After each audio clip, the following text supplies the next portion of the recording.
Hey guys, welcome back to Let Me Tell You Why podcast. I'm your host, Jeremy Jacobowitz, and this week we're talking all about the Miami food scene, everywhere you need to eat, everywhere you need to go, what I love about it. But my perspective is just one thing, so we're also going to be talking to someone that knows more about the Miami food scene than almost anyone else, one of their top influencers, creators, George, Mr. Eats 305, a great conversation with him just about everything about the Miami food scene and so much more. Plus, a new menu item from Peter Luger, plus a pizza bagel like you've never seen before, plus even more restaurant news, and you guys know what's going to happen. A whole lot of fun.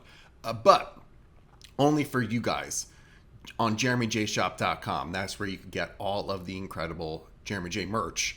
Exclusive discount code May25 gets you 12% off.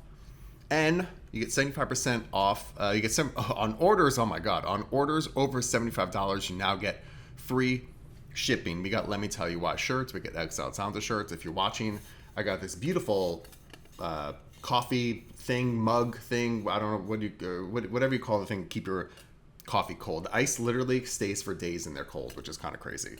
All that, jeremyjshop.com.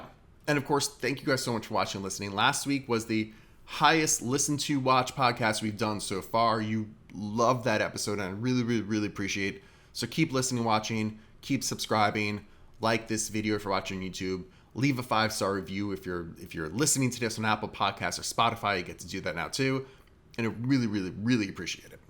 Now, before we get into the fun, sometimes I like to have a little rant. Last week's rants people loved. I had people coming up to me on the streets telling me they love my little rant about a running influencer. And listen, I'm not past that, but we are past that. We're talking about something else. And this week's, I should probably title this Jeremy's so I don't know. I gotta think about it. I'll come up with my whole life is an alliteration. Jeremy Jacobowitz, Brunch Boys. I'll come up with fun alliteration about this, but I want to talk about Pete Rose now being eligible for the Hall of Fame. And there's two problems I have with this. One, he shouldn't be eligible at all. I'm sorry, he bet on baseball, the ultimate sin in baseball. I'm sorry, he's a great player, but you're not eligible for the Hall of Fame anymore. I don't fucking care. It's ridiculous. Absolutely not. Especially when, listen, we have this whole issue now of all the players I grew up with not getting into the Hall of Fame because it's a steroid era. People want to say, oh, well, they cheated, they don't get in. To me, one, a lot of them never failed the drug test. Now, I'm not saying they didn't do drugs. They were absolutely on steroids. Let's make that very clear. But I think that to me, you just kind of define that era as a steroid era. And just because you were on steroids didn't mean you excelled at the level some of these players did. I look at Barry Bonds, Mark McGwire, Roger Clemens. I don't know, were they juicing more than other people? I mean, Barry Bonds maybe. But I think they deserve to get in way before Pete Rose. It's fucking ridiculous. And two, why did this happen? Why did this happen now? Because a little weird coincidence. Only 2 months ago, Donald Trump was complaining that Pete Rose wasn't eligible for the Hall of Fame. And now, after he'd been banned for about 40 years, now he's eligible for the Hall of Fame? It's a little odd. It's a little odd that baseball felt like they needed to do this because the president complained that someone wasn't in the Hall of Fame. I think there's more important issues everybody can be dealing with. It's ridiculous. Pete Rose doesn't deserve to be in the Hall of Fame. I'm sorry. I don't fucking care. The fact that it could be because Trump wanted it is disgusting. I'm over that shit. Okay. Whew, that felt good. Sometimes, I just gotta get that off my chest, and I feel so much better about it. But we are now gonna have some fun. Let's get into some restaurant news. Bagiza, I think it's how you say it. Bagiza Bagel. It's bagel pizza. It's New York City's first pizza bagel shop that just opened in Midtown. Not only are they serving bagels with a little influence of both New York City and Montreal style, but they are selling something they are calling Bagiza. I don't know why this word is so goddamn hard for me to figure out. But it's not only, so I think when you think about pizza bagels, you usually think like just a normal bagel cooked with pizza toppings. That is not what this is.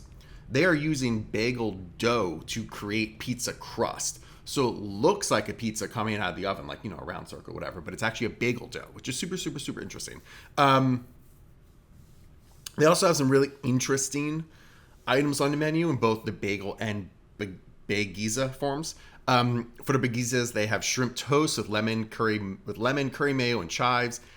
A caponata with garlic, bechamel, eggplant, tomato, artichoke, capers, honey, and chili. And on the bagels themselves, they have a bacon kimchi jam caramelized onions and bacon cream cheese, and a garlic bechamel, oh my god, and a strawberry butter spread. None of this makes any sense. I'm sorry I wrote this wrong. They got a lot of fucking crazy flavors. That's what you need to know. And the bagels themselves look crazy also. So I'm excited to check that out.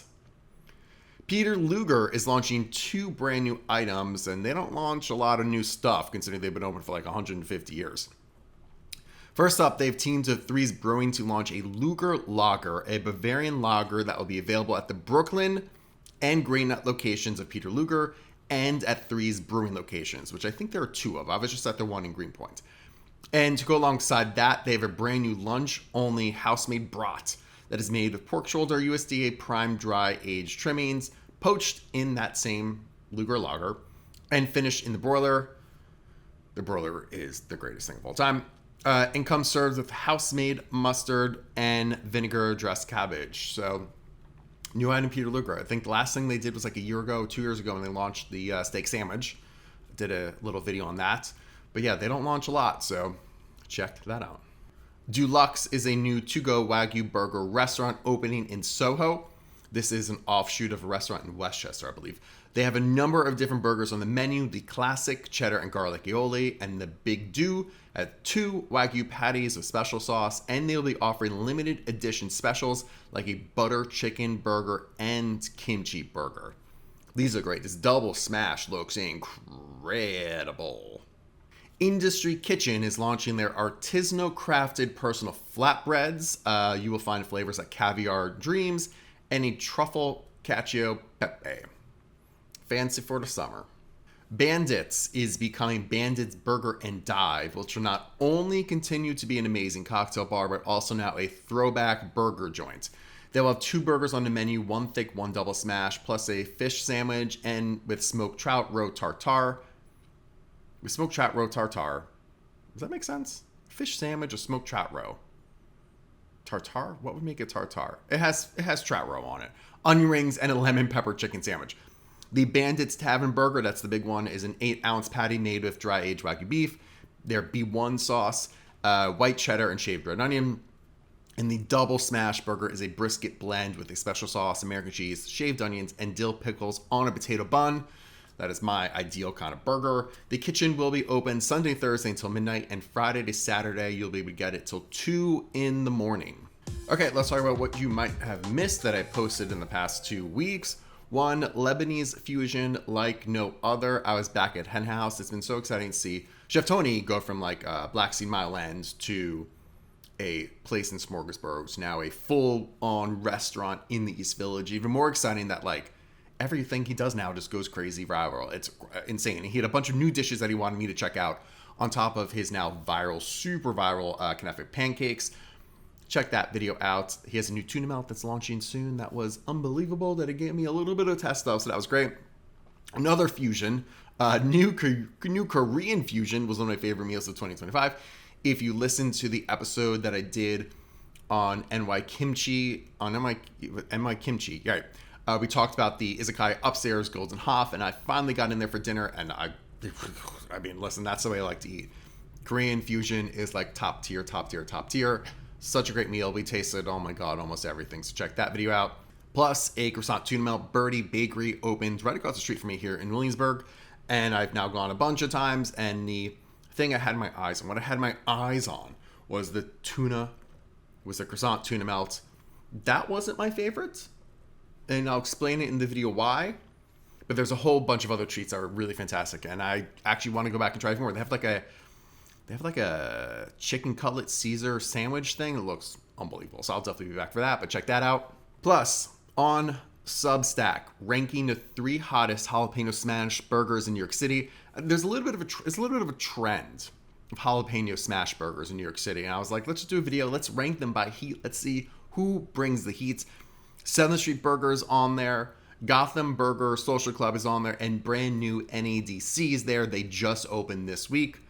We talked about them on the podcast opening, I think last week, the news about them. So yes, I was able to get there, I had their burger, check that video out to hear all my thoughts and see all the heat that is on my Substack, which is linked in the show description.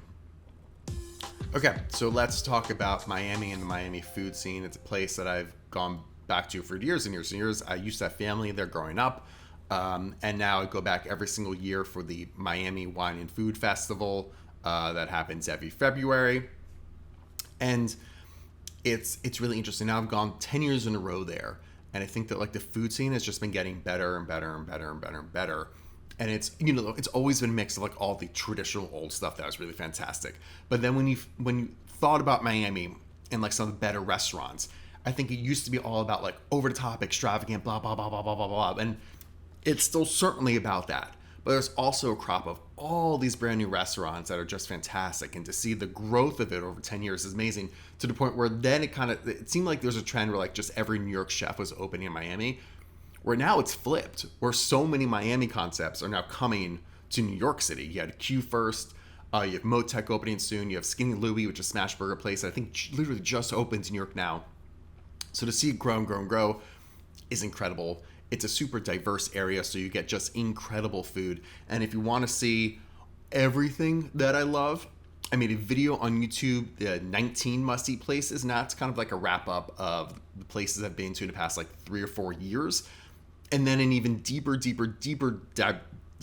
dive, what, is on my Substack. 35 must-eat Miami restaurants, guides, drinks, partying, and hotels. And it's every single restaurant laid out. Breakfast, lunch, dinner, brunch, all the places I love to drink, tips on how to get around, the hotels I stay at. Plus, there's a downloadable Google map that you can pull up my Miami map and see every place right in front of you that I absolutely recommend. And just to name a few of my favorites, I have to say Sandwich. I love the Cuban there, the pan con bistec.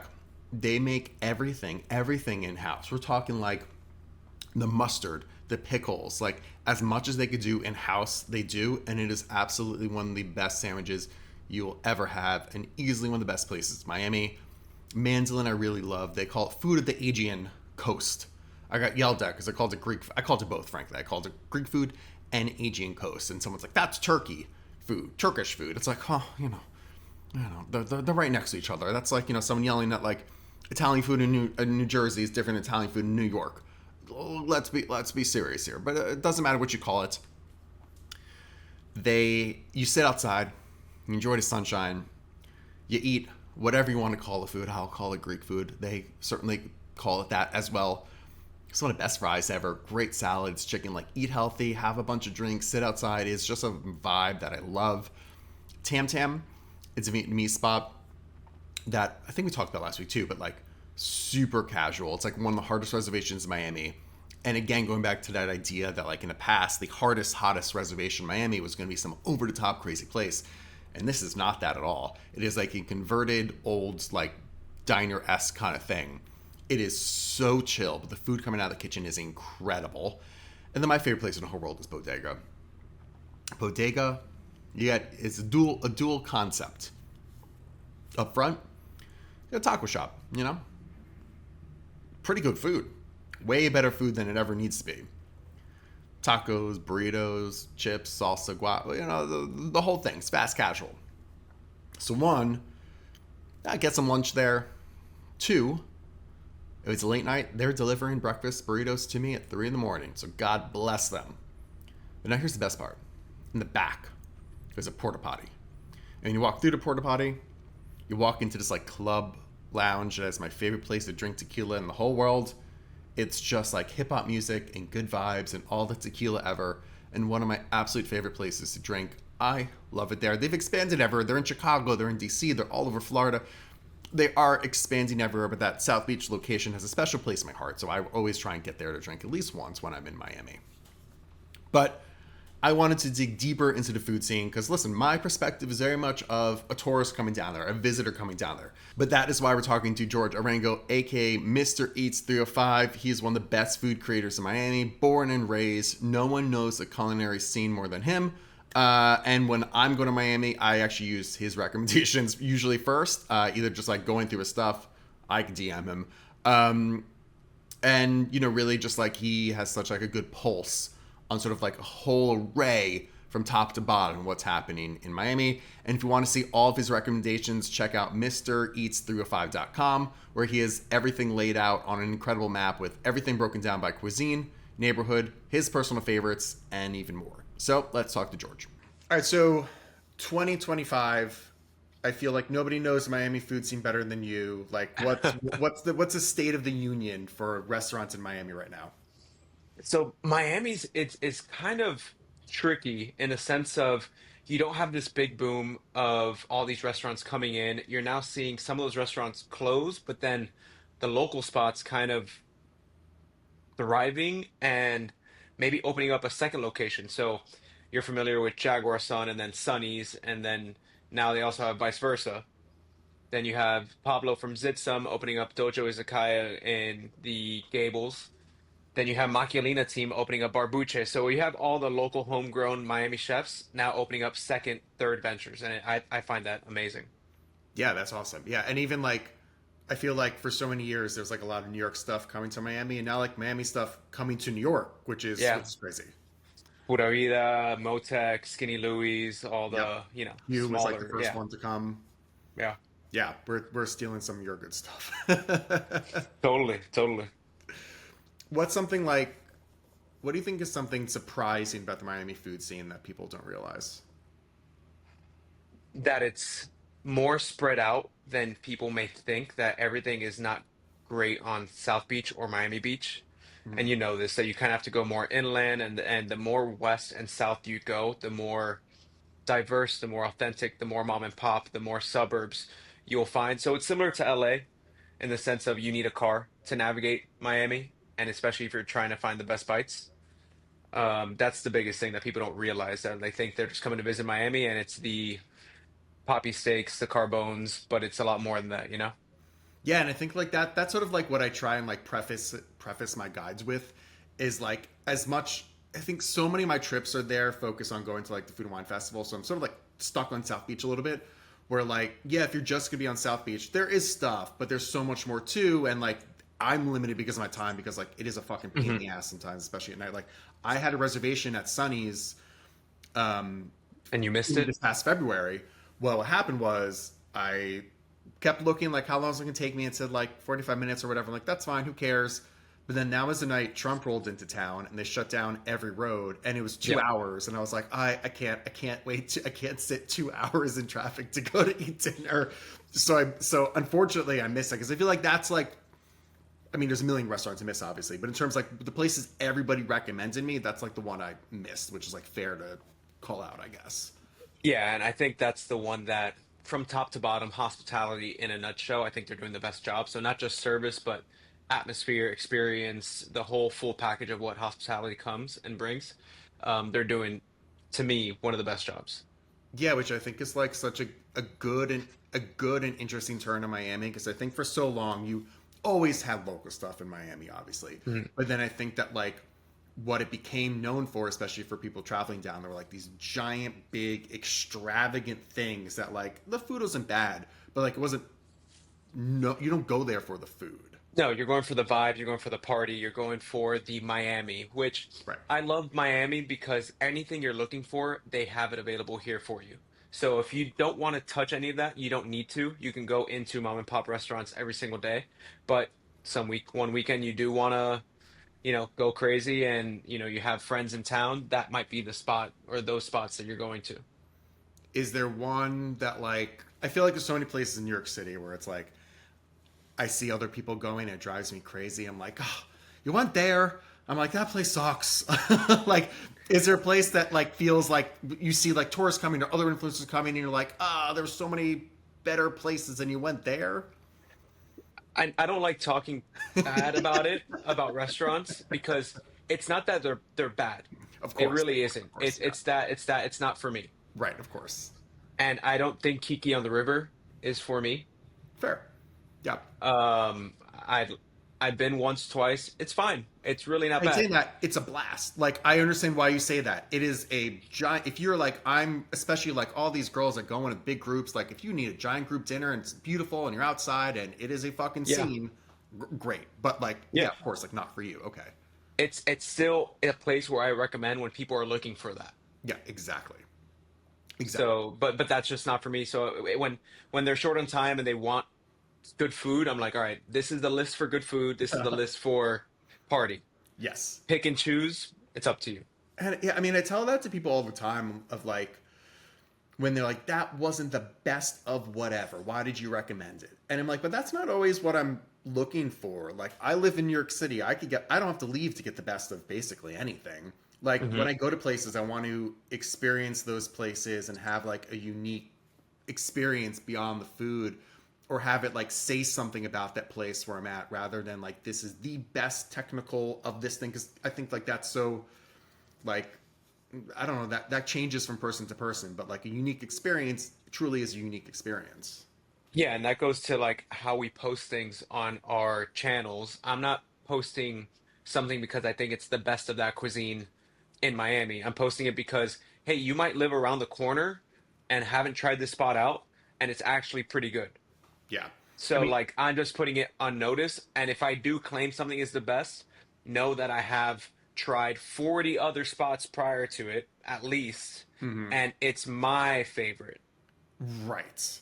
And I think like I choose my words very carefully, and Oh, big time. people don't want to pay attention to that. So I'll say like the best new. It's like, well, I mean, truly, how many new taco places open? I don't. What is even defined as new? But like, it's just a way to grab your attention and listen to what I have to say. Again, like when I actually say, I was like, this is my favorite, more than the best, because Correct. but I still have to like, it's still a game of grabbing people's attention. I can't say, Hmm. I just did a smash burger thing this week. There's so many smash burgers in New York City, and it's like I can't say here's another one. It's pretty damn good. Like, who's gonna Yeah. watch that fucking video? Like, I have to put it in a package that is, it's not a lie, but it delivered in a way that gets you to stop on the fucking video. I wish I Yeah. didn't have to do that, but like, you guys don't stop on videos enough. So Exactly. That hook is really what is the most important thing for us, the first 3 seconds. I'm actually doing the opposite where I'm trying to tell people, here is another one, but like this one's different. right, or yes, So, there's some way to categorize it as different, or what you need something exactly. Yeah, yeah, yeah. yeah. But going back to the language and what you use for your videos, I noticed it in your Miami video that you had just posted about 19 spots to go to when you're visiting Yes. Miami. And that was the key word that a lot of people might miss because they're 13 places in and they're like, oh, wait, is this the list of best spots in Miami right now? Or these are the spots that, like, if you're visiting, you should go to. So I've noticed, like, all right, the list of 19, solid for, if I'm staying in Miami Beach, I'm staying in downtown. Yep. You don't have to go too far. But are there better spots? Of course. Right. And I think it's funny too when people are like, this is a list for tourists. I'm like, yeah, it is a list for tourists. Like, I'm I a am a tourist in the tourist. city. I can't make a list for locals. What the fuck do I know? I'm a tourist in the city, and I'm saying, like, hey, when I visit as a tourist, this is Hmm. what I like. And again, going back to sort of like, I try and tell a full story of like, let me try and get a little bit of this, a little bit of this, some new, some old, whatever. And maybe this isn't the, like, I think even like, Parental Sagwa was like a great example of like, I Hmm. don't fucking know. Was that anywhere near the best food I've ever had? No, but you know what? I was fucking hungover, and you sit down at that counter, and there's 60 years of history, and like that tells a story about Miami Beach that maybe something newer and better doesn't.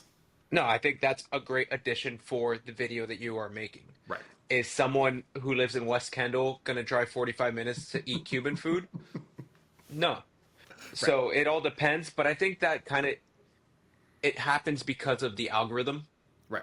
Someone who's watching your video and seeing the Miami and seeing some another content creator making another video about Miami food in Miami, Of they don't know who you are. course. You just came up next on your algorithm because they're based out of Miami. Right. and they're like, oh, another, tourist who probably doesn't know anything about food. They're not diving into your page. They comment, they leave it, and they're like, oh shit, this guy has like 15, 20 years in of experience, and like 100%. now they figure it out after they've already left the troll comment. Of course. Well, but that's also why, like, on all those roundup videos, I always say, like, the caption is always like, what did I miss? Clearly, I missed something. Two, it's engagement bait. Like, I want people to engage. And 100%. truly, I use that. Like, everything someone says, I now save it in my Miami folder. So for the next time. So it's like a win across the board. So it's always interesting how people approach it when they're like, you fucking suck. I'm like, I missed all 19 places suck. I'm like, just tell me what you actually thought was better. If you're like, Yeah, you should have gone here, you missed this. Great. That's a perfect comment. Leave it for me. I'm easy. asking for it. Yeah, I'm always curious to learn more. Maybe there's something that popped up new, or that I haven't tried yet, or I'm always, and that's just not for roundups, like for any videos. Like I posted a soul food spot in Miami, which, believe it or not, there's not a lot of soul food in Miami. So I'm like, all right, this spot has been here now for 11 years.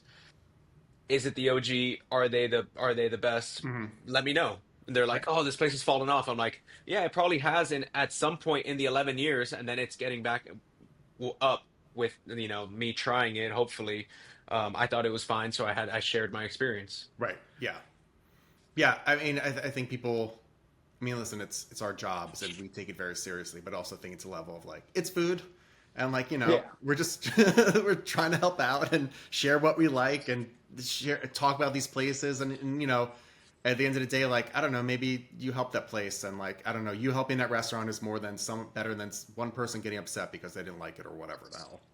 Yeah, I'm not very mindful of the people. I'm aware of the people commenting, but I'm not like staying up at night because that one person said something. Of I'm course. like, I if you asked me 5 minutes after I read the comment, I probably would have forgotten already what Well, that what that person said. of course. The funniest was I got a comment on a TikTok video that I posted 2 years ago at this restaurant yesterday. Hmm. And this person like clearly just made this account to complain that like they didn't like the service because they were 45 minutes late and they didn't get a table the other day. I was like, so you're upset at this restaurant for an insane reason. Two, you then created a TikTok account just to search for videos about that restaurant from 2 years ago. I'm like, who do you think is going to see that? I'm the only person in the universe that's ever going to read that comment. Yeah, Congrats. Good work. yeah. People have a lot of time on their hands. Not us, but we have they have a lot of time on their hands to complain. All right, well, talking about like best and lists and all that stuff, I feel like this must be the number one question for you. Like, so it feels cliche, but you know what? Like, I'm always interested. I think everyone wants to know, like, what do you think Yeah. is like the best Cuban in Miami right now? So like the best Cubano sandwich, like Cuban Yeah, yeah, sandwich, yeah, it has to still be sandwich. yeah.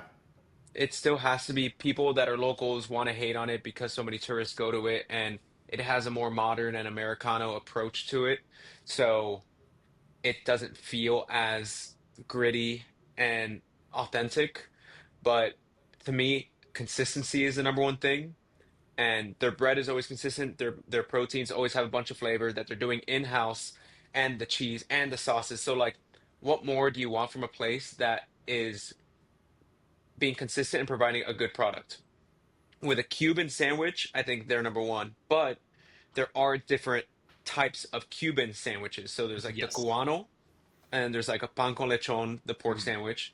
There's the pan con huite steak sandwich. There's um, one with croquetas in it. There's a medianoche. There's an array. Like every Cuban bakery is basically like a deli for Cuban sandwiches.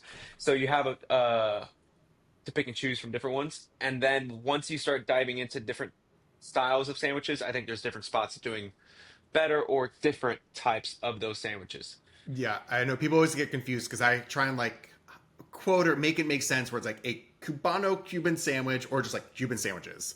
Because even like I Yeah. did the video about Tinta Cafe and like, wait, did you think this was a better Cuban than Sanguich? And I was like, no, that's not really what I'm saying. I'm saying like for the breakfast sandwiches that I've had there, I fucking love. Yeah. And yeah, Yeah, people I get confused. I love tinta y café, but they're doing a pan con lechon with maduros and like a complete Cuban flavor bomb, but it's nowhere near in any of the categories of what a traditional Cuban sandwich could be. It's just a Cuban place serving Cuban inspired sandwiches, Right. so it's like, all right, if you're looking for a Cuban style sandwich, that's in my top five for Yeah. sure overall. Yeah. So I always ask this question last. So what do you think is the most iconic restaurant in Miami? So Miami's pretty large. What I consider Miami is Miami-Dade County and Miami Beach, and that's from Homestead to Aventura, Miami Beach to the Everglades. So with that being said, Joe Stone Crabs has to be the most iconic because it is the oldest, Hmm. 1913. I would say Versailles also has to be thrown in there. It's the most famous Cuban restaurant in the world, I would say, at this point. Um, but again, just because they're the most iconic doesn't mean they're the best. Right. But it's always nice to visit. It's always an experience like your experience at Puerto Sagua. Been there since the 1960s, 70s, and it's good. It's solid. I feel the same way about Versailles. A community and cultural staple in Miami. You'll see a group of grandparents and just viejos just talking at the ventanita, getting Cuban coffee, discussing politics or sports, and that's just part of the Miami culture. Miami has a ventanita, a to-go little window for coffee and pastries on every corner, like New York has pizza. And that's why our croquetas are $1 and your pizzas are $1, $2. It's Right. supply and demand, Yeah. and that's why our slices are five at a minimum. Yeah, yeah. I mean, I feel the same way about Joe's. Like, I only finally went a year ago, so I put out all these videos the past couple weeks, but it's from filming from like 2 years. I just never got to it. And it kept being like, oh, I'm gonna get back to Miami. I'll round them all up. So it's literally 3 different trips in this thing. So I finally got there and like, yeah, in the video, I was like, I don't really like stone crabs, but like everything else, I was like, just for the experience alone, like at least once, again, because of its tradition and its history, still fucking slammed, Yeah. and still the service was great, just like a really fun Miami experience. And if you really look and dive deep into it, you do feel like you're transported to a different times era. Yes. Like they're all dressed to the nines. The service is impeccable. The atmosphere and the bars, everything is still vintage and old. So it's a great spot. What a lot of people don't know is the takeaway area next to it. It's like a to-go cafeteria. So everything that you can get in the restaurant, you can get it at the takeaway. So I always recommend to people to get the half pound of fried chicken for 8.95. Truly the best deal in Miami Beach, that's for sure. Whatever other fixings you may want, get it there as a takeaway, and walk over to South Point Park, and you can still by the beach. You can also see all of the cruise ships leaving and coming in, a nice view of the skyline. So it's a different Joe's experience that's available more for locals, I think, to go more frequently. All right, thank you, George. And once again, check him on Instagram, check him out on TikTok, check out his website, MrEats305.com. All right, let's talk about what I'm into this week. And one thing, my YouTube Shorts algorithm is very odd. It's like no other algorithm I have on any other platform because I'm not like constantly scrolling. I'm just picking very few things. And one thing I'm actually addicted to watching is chiropractors on YouTube Shorts. There's a dude like who does the ring dingers. He puts a towel on your neck, he straps you to the table, and he yanks your neck up.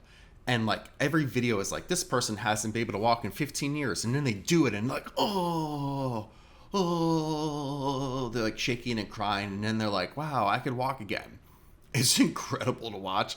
I got a weird thing of cracking, I think. I love watching it. I love cracking every part of my body. I love being cracked. I love watching people get cracked. And YouTube Shorts knows this, and it just wants to show it to me over and over and over and over again. And yeah, it's like a weird thing, but I get such satisfaction out of it. And I've just been addicted to people watching them get cracked. I'm really into it, and I really want to do it. I have a chiropractor here in Williamsburg. She doesn't do the type of cracks these dudes do, because it also makes me very nervous. Watching someone get the ring dinger literally makes me nervous. I'm like, how does their neck, someone has to have died from this. So I'm part excited and thrilled, part terrified. But a ring dinger sounds great. It sounds great. And then also, I'm reading a second book. This is unprecedented that this is the second book of the year. But this one right here, I Regret Almost Everything, from Keith McNally, one of New York City's great restaurateurs. and someone that I think his Instagram presence and social media presence, especially over the past few years, has been complicated, to say the least. Saying quite outrageous things I certainly don't agree with, some weird things. And I kind of just wanted to dive deeper into like, who is this person? I really didn't know anything about him before reading the book, other than like he owns, Balthazar. He's opened some of the best restaurants in New York City history, places that have been open for 40 plus years. He's been a part of, and I'm almost done with it.